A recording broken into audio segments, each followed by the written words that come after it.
2026 சட்டமன்ற தேர்தல் முடிஞ்சதுக்கு அப்புறமா இப்படி ஒரு அறிவிப்பு வந்துச்சுன்னா எப்படி இருக்கும் பாருங்க. வாங்க என்னன்றத பார்க்கலாம். ஒரு தரப்பு மக்கள் ஒரு நியூஸ பார்த்துட்டு இருக்காங்க. அந்த நியூஸ்ல என்ன சொல்றாங்கன்னா, சட்டமன்ற தேர்தலோட வாக்கு எண்ணிக்கை இன்று தொடங்கப்படுகிறது. வாக்குகள் எண்ணிக்கை தொடங்கிய ஒரு மணி நேரத்துல திமுக தான் அதிக தொகுதிகள்ல முன்னிலையில இருக்கதாக தகவல்கள் வெளியாகிட்டே இருக்குங்க.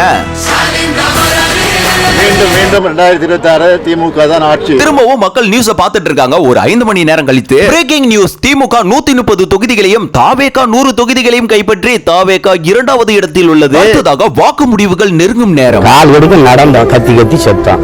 அதுக்கே இன்னும் எங்களுக்கு கூடுதலா மக்கள் வாக்கு தந்திருக்கணும், தரல. ஒரு குறிப்பிட்ட சேனல்ல மட்டும் இல்லாம ஒட்டுமொத்த சேனல்லுமே சொல்லிட்டு இருக்கிற பிக் பிரேக்கிங் நியூஸ் என்னன்னா, முதல் தேர்தலிலேயே முதலமைச்சராகி 234 தொகுதிகளையும் கைப்பற்றி சாதனை படைத்தார் தாவேகா தலைவர் தளபதி விஜய். பல வருடங்களுக்கு பிறகு புரட்சி தலைவர் எம்ஜிஆர் இடத்தை மக்கள் இடத்துல பிடிச்சிட்டாருங்க தளபதி விஜய் அவர்கள்.